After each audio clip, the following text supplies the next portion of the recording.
Good day, I'm Chang Thong from Taylor University. Today, I'll be presenting my research finding on the impact of BIM model ownership issues based on authorities and legal advisors' perspective.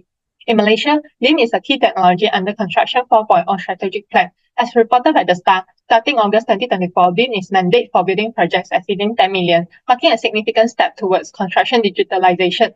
However, BIM adoption remains low, partly due to the lack of BIM consultant fee guidelines and reliance on traditional compensation model.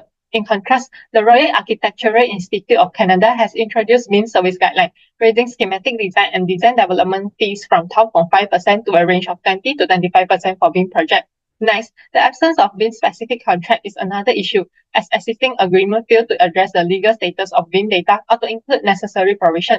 Furthermore, BIM model ownership is identified as the top biggest challenge, with the Revised Construction Contracts and Law Report 2022 noting that BIM usage and ownership issues contribute to 2% of construction dispute.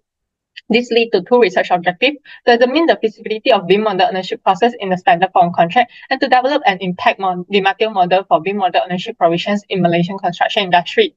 A voice-over analysis of keywords listed in the slide reveals a weak connection between BIM and contract, highlighting an underexplored area. It also reveals a lack of focus on authorities and legal advisors' perspective, with most study focusing on contractor, indicating the need for further research. So the literature review for this study focuses on identifying the legal and contractual issues related to BIM model ownership, as well as the positive and negative impact of introducing BIM model ownership provision. This study adopts a qualitative approach using semi-structured interviews with top authorities and legal advisors. This sample size is considered sufficient for data saturation, and the data are analyzed using thematic and thematic analysis. This table highlights respondent demographic, with most having over 11 years of BIM or contract management experience, offering valuable governance and legal insights. For Objective 1, responses on the feasibility of current standard form in managing BIM model ownership fall into three groups. 6 respondents found the form suitable and practical, noting that while BIM is not explicitly mentioned, the current contract condition can manage BIM processes effectively through preliminaries without altering general contract condition. Current intellectual property clauses may also indirectly address ownership under the phrase in the work.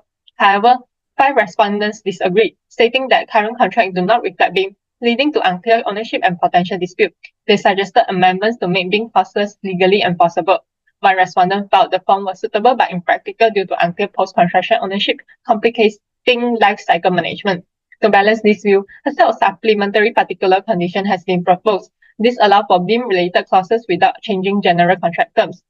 For Objective 2, the thematic analysis revealed that unclear contract terms and clear rights are the primary factors influencing BIM model ownership, with high prominence and significant impact on other issues. The diagram shows that unclear contract terms are the most interconnected, affecting all 17 criteria. Clear rights are also crucial, as seen in Chang engineering case law, where ownership dispute arose after contract termination. For example, the bidirectional relationship indicates that unclear contract term and litigation risk mutually impact each other. When contract terms are unclear, they often lead to disagreement about rights, responsibility, or deliverable that can escalate into legal dispute. After facing litigation, people may create more complicated contracts to avoid dispute in the future. Hence, it emphasizes the need for precise and transparent contractual language.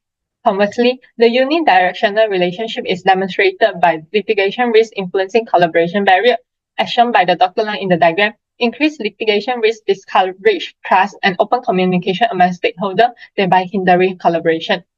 One issue that stands apart is software incompatibility, which functions independently in an analysis and shows no interaction with other criteria, indicating it is less critical to the contractual and legal challenges. Hence, when resources are limited, the thematic analysis emphasizes prioritizing well-defined contractual terms and rights. To conclude, most respondents found current standard form of contract are feasible for managing BIM model ownership. However, a set of supplementary conditions has been proposed to accommodate diverse perspectives and align with the thematic analysis. This condition offers flexibility without altering the general contract framework, addressing minority concerns while maintaining the majority agreement on the existing structure.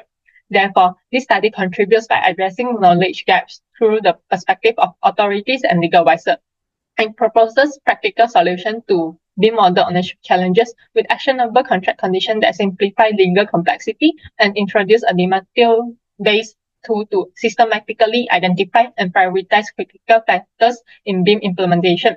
Ultimately, this contribution promotes wider BIM adoption. That's all from me. Thank you.